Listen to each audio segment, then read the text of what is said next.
بسم الله الرحمن الرحيم الحمد لله رب العالمين والصلاة والسلام على نبينا محمد وعلى آله وأصحابه وأتباعه وسلم تسليما مزيدا ثم أما بعد إخوة الكرام السلام عليكم ورحمة الله وبركاته في حديث إخوة الكرام في حديث صحيح مسلم أن النبي صلى الله عليه وعلى آله وسلم أنه قال يؤتى بأنعام أهل الدنيا من أهل النار يوم القيامة ويسبغ في النار صبغة ثم يقال يا ابن آدم هل رأيت خيرا قط هل مر بك نعم قط فيقول لا والله يا رب ويؤتى بأشد الناس بؤسا في الدنيا من أهل الجنة ويسبغ صبغة في الجنة فيقال له يا ابن آدم هل رأيت بؤس قط هل مر بك شدة قط فيقول لا والله يا رب ما مر بي بؤس قط ولا رأيت شدة قط. Dans un hadith authentique, le prophète alayhi salatu wassalam nous rappelle la situation de deux catégories de personnes qui sont deux catégories totalement opposées. Il nous dit que les gens qui auront vécu, une catégorie de personnes qui auront vécu les plus grands bienfaits de ce bas monde, c'est-à-dire qu'ils auront profité des plus grandes jouissances qu'il peut en être dans ce bas monde. Ils vont être amenés le jour de la résurrection et Allah Jalla fi'ula, il va les tremper, il va leur faire une immersion dans le feu comme cela, mais comme si je vous disais une fraction de seconde. Il va les tremper dans le feu et il va leur poser la question: ô fils d'Adam, avez-vous rencontré un bienfait précédent? C'est-à-dire, avez-vous profité de grandes jouissances et de bienfaits précédemment dans cette dunya? Et eux, ils diront: donc est-ce que vous avez profité? As-tu eu des bienfaits? Est-ce que tu as profité des bienfaits? Après avoir, en immersion comme cela dans l'enfer, juste trempé une seule fois. Et ils diront: la wallah ya Rabb, non, par Allah notre Seigneur, nous n'avons pas vécu de bien.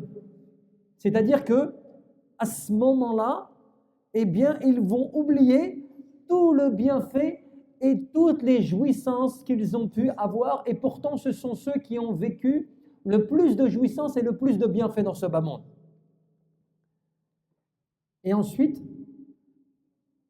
Allah Jalla fi'ula nous dit qu'il amènera les personnes qui ont vécu la plus grande épreuve dans ce bas monde. Alors quand tu regardes autour de toi, quand tu entends ce qui se passe, et quand tu vois que ceux qui ont vécu la pire difficulté dans ce bas monde, ceux qui ont vécu les plus grandes duretés mondaines, ils auront vécu le pire dans ce bas monde.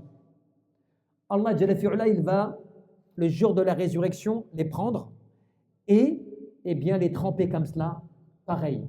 Ils vont faire une immersion une seule fois comme cela, trempés dans le paradis. Et Allah Jalla fi'ula leur dira: as-tu, ô fils d'Adam, connu des difficultés précédemment? As-tu vécu des choses, comment dirais-je, très difficiles dans ta vie, alors qu'il a subi les plus grandes difficultés dans ce bas monde? Et il dira: la wallah ya Rabb, oh non, par Allah mon Seigneur, je n'ai pas connu de difficultés précédemment. Je n'ai pas connu de dureté précédemment, subhanallah. Ces deux catégories de personnes auront vécu d'un côté les plus grandes jouissances que l'être humain peut avoir vécues et d'un autre côté les plus grandes difficultés, et chacun va oublier après avoir été trempé à l'opposé de ce qu'il avait. Par rapport aux grands bienfaits, immersion comme cela en enfer. Tu te rappelles ou pas? Plus rien de tes bienfaits.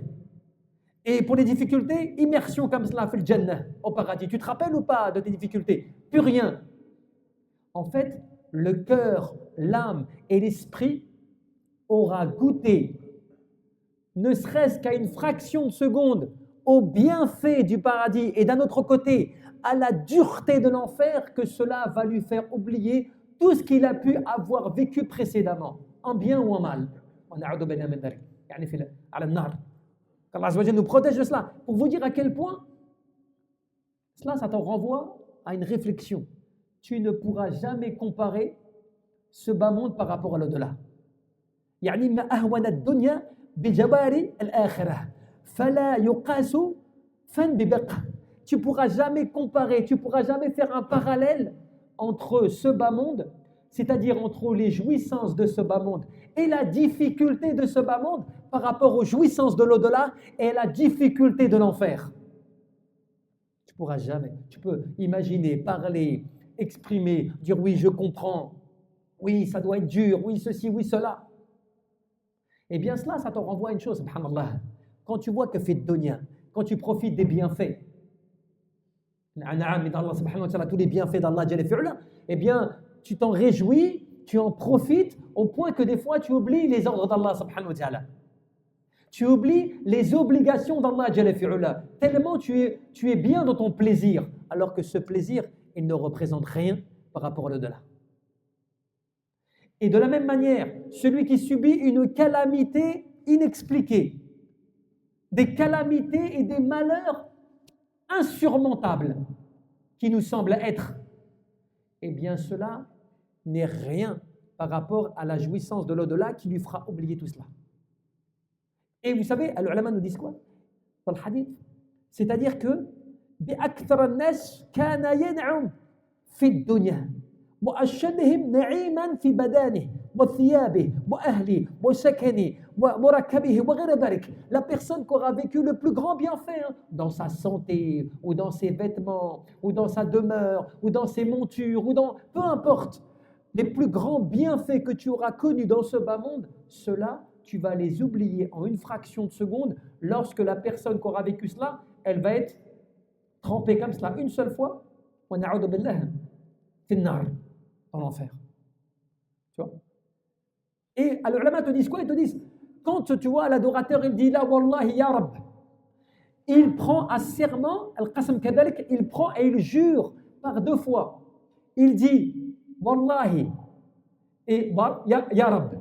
C'est qu'en fait, il prend un serment Allah et la seigneurie d'Allah subhanahu wa ta'ala pour attester du fait que d'un côté, soit il se rappellera plus ses bienfaits par le fait de la fraction donc de vie qu'il aura subi en étant trempé dans l'enfer, et de la même manière, eh bien celui qui aura vécu les difficultés, il va oublier tout cela par le fait d'avoir été trempé ne serait-ce qu'une seule fois au paradis, subhanallah. Et c'est comme cela que on te dit, par rapport à cela, que l'adorateur d'Allah, il ne peut pas imaginer. Fi dunya, Allah il nous met en garde, ou il nous promet. Voilà la promesse qui vous est promise du paradis. Ou bien l'avertissement, et craignez le feu de l'enfer. Et ainsi de suite. Donc, les ulama te disent quoi? Ils te disent, mais quand tu sais que la personne, en étant simplement trempée qu'une seule fois, fil jannah ou fil nar, il lui arrive ce qui lui arrive, imagine alors, la personne qui est fil nar, khalidina fiha, abada, wa adimin, subhanallah, la personne qui restera éternellement. Inimaginable. Quand tu sais que la personne, en y étant trempée comme cela, une fraction de seconde, elle oublie tout. Les difficultés, quelle que soit, quoique la difficulté que toi tu puisses interpréter dans ce bas monde en te disant voilà la vraie difficulté, voilà la vraie misère, voilà la gravité même de ce qu'une personne peut subir dans ce bas monde, physiquement, ou dans sa santé, ou dans sa vie, ou dans sa famille, peu importe.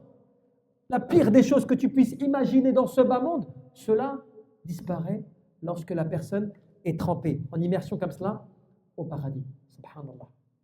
Alors imagine celui à qui le paradis lui est accordé comme cela. Yallah, tu trop le fais de Jannah, tu rentres au paradis et tu y restes. C'est de la poussière. Ça devient ce que tu as vécu, de la poussière auquel tu ne t'arrêtes même pas. Tu ne réfléchis même pas. Cela ne veut pas dire que tu as oublié, dans le sens où tu ne te rappelleras jamais. Non, c'est comme, tu vois, comme certaines personnes. Quand des fois tu subis une difficulté dans ce bas monde, au moment où tu l'as subi, tu vas oublier des choses. Par le fait de quoi? De l'épreuve que tu subis sur le moment.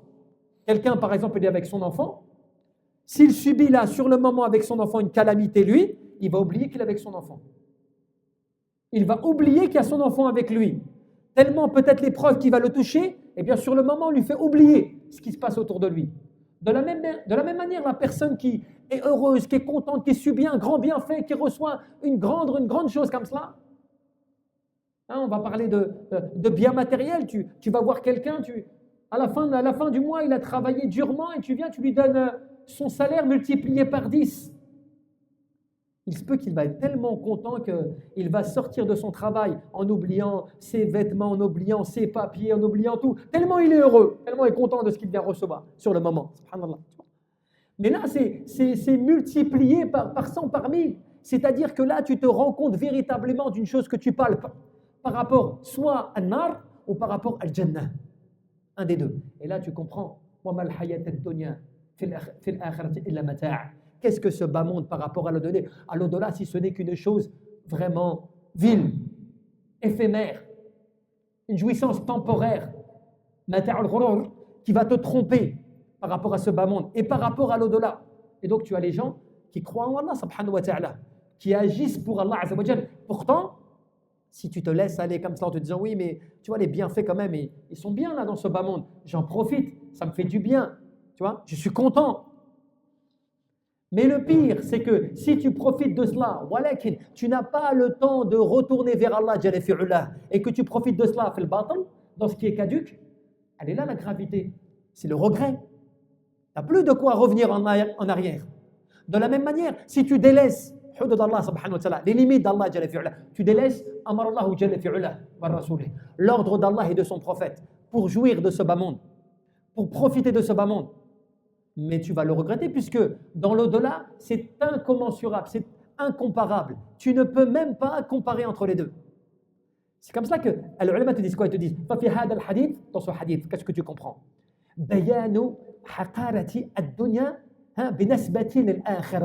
Le fait bien, de la bassesse de ce bas monde à la comparaison par rapport à l'au-delà. Tu ne pourras jamais faire de parallèle, même si tu l'exprimes et qu'Allah t'en donne les explications dans le Coran en te disant que fil Jannah, tu as ceci, tu as cela, que les gens en seront comme ceci, sur des canapés comme cela. Il te donne des détails, des paraboles pour essayer de t'attirer et de t'encourager. Mais le fait de, tu vois, le fait de la force et du plaisir et du désir et de la jouissance en elle-même, celle-ci, tu ne pourras jamais t'en rendre compte que lorsque tu vas le vivre toi-même. Tu peux l'imaginer fait de dunya, avec ta raison, tu vas réfléchir, c'est vrai, ça doit être comme ceci, ça doit être comme cela. Mais qu'est-ce qui fait que tu t'en rends pas complètement compte? C'est que des fois, fait de dunya, eh bien, tu te laisses aller. Des fois, tu délaisses les ordres d'Allah. Des fois, tu fais passer ad-dunya, ce bas monde avant l'au-delà, sur des choses. C'est là que tu te rends compte que tu ne t'es pas rendu compte véritablement de la réjouissance et du plaisir de l'au-delà. Et c'est comme ça que des pieux ils disaient, il y a dans ce bas monde un jannah, un paradis. Celui qui y rentrera dans l'au-delà, mais celui qui n'y rentre pas dans ce paradis, il ne va pas y entrer dans l'au-delà. Et ce paradis fait dunya, c'est celui de l'iman billah jalla fi'ula, wa l'amal salih, at-taqwa, wa al-khushu', wa al-zuhd, wa al-wara'. Tu vois, toutes ces choses-là qui sont des choses qui te font vivre et qui te font justement ressentir l'adoration d'Allah dans ce bas monde. La crainte, la piété, la peur, les bonnes œuvres, l'ascétisme, la dévotion pour Allah Azza wa Jal, cela, eh bien, c'est une forme de paradis mondain. Dans ce bas monde. Un parmi les jardins du paradis. Puisque grâce à cela, eh bien, tu goûtes à l'amour d'Allah, tu goûtes à l'obéissance à Allah subhanahu wa ta'ala, au point que certains disaient, malheureux sont-ils, les pauvres, ceux qui ont quitté ce bas monde, et ils n'ont pas goûté au bien, à ce qui était le meilleur de ce bas monde. Et les gens, ils ont dit, c'est quoi le meilleur de ce bas monde auquel ils n'auraient pas goûté, qu'ils auraient manqué? Et ils disaient quoi? Ma'rafatullah, la connaissance d'Allah. que tu apprennes. Parce que la connaissance d'Allah, Jalla fi'ula, elle est importante fit dunya. Ben oui, parce que c'est dans ce bas monde que plus tu apprends à connaître et à te dévouer, plus cela aura un impact fil qabr wa fil akhirah, dans la tombe et dans l'au-delà. Mais après la mort, tu n'as plus la capacité de connaître Allah. يعني بالعلم بمعرفة الله عز وجل, par la connaissance, par la recherche de la connaissance et de la science pour connaître ton Seigneur. Puisqu'après, c'est les jugements. Al-qabr, la tombe, c'est quoi? C'est le hisab aussi. C'est les comptes dont tu dois rendre compte. Donc la connaissance, elle est à quel moment? Elle est avant la mort. Pour que tu puisses avoir la récompense de la connaissance d'Allah Jalla fi'ula et de l'unicité d'Allah subhanahu wa ta'ala avant que tu doives rendre l'âme.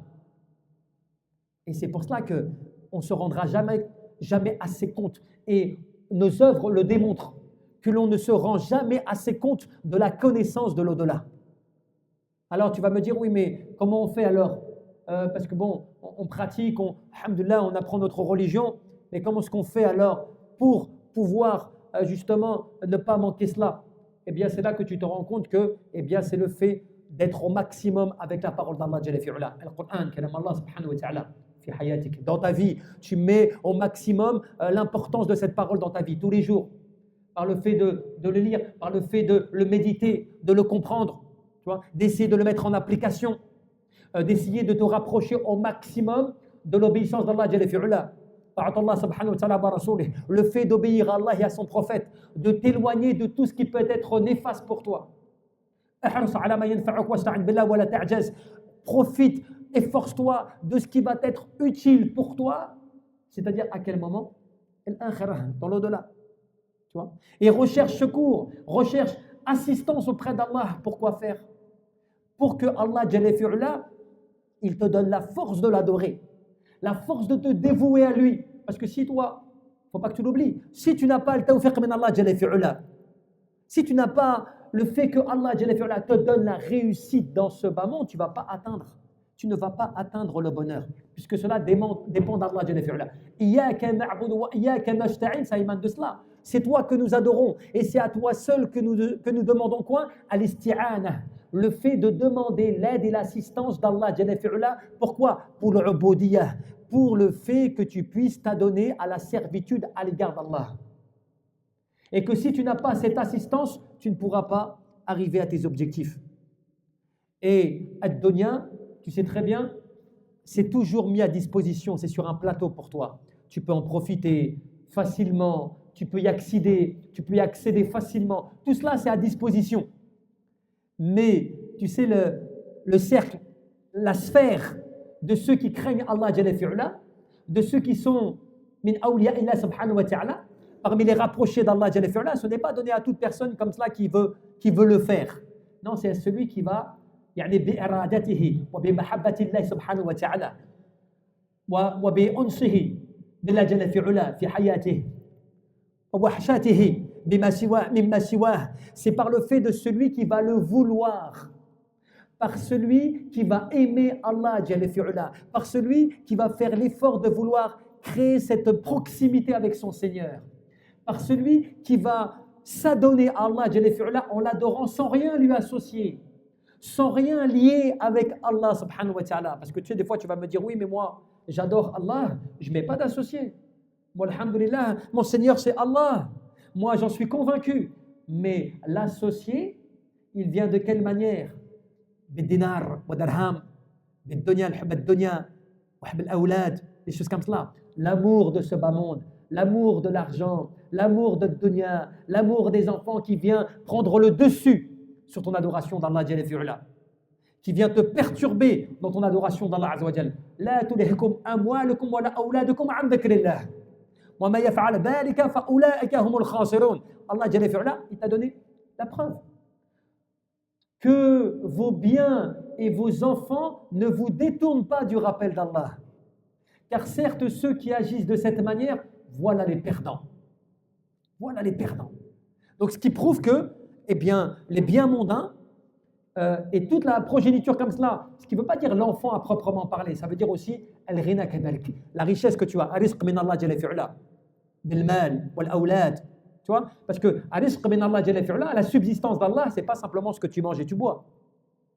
C'est le fait aussi de ce qu'il t'a donné comme richesse en termes d'argent ou de biens ou d'enfants ou de famille ou des choses comme cela, qui fait partie de la richesse.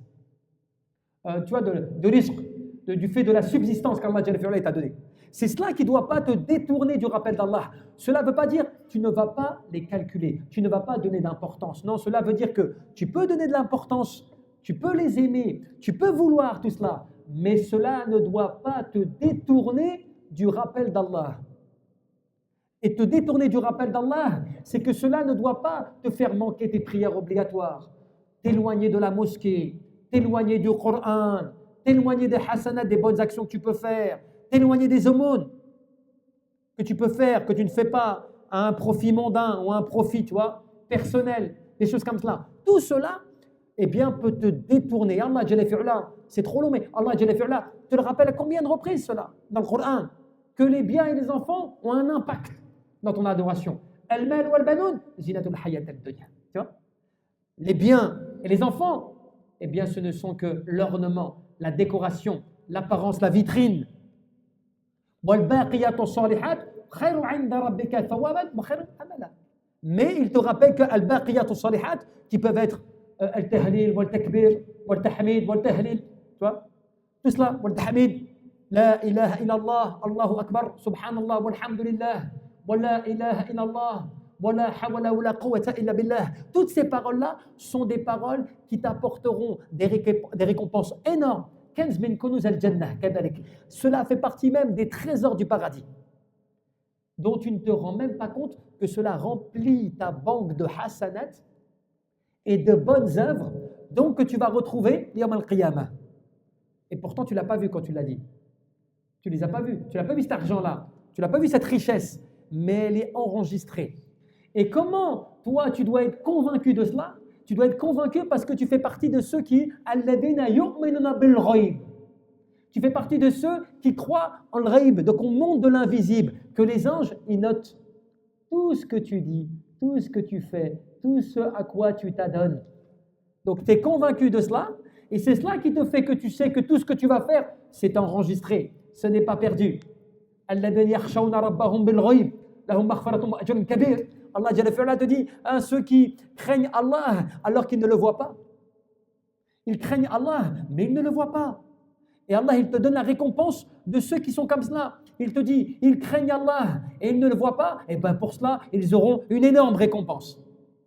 Ils auront une énorme récompense. Pourquoi? Pour avoir adoré, pour s'être soumis, pour avoir refusé les choses haram et les choses mauvaises. Pourquoi? Pour leur Seigneur.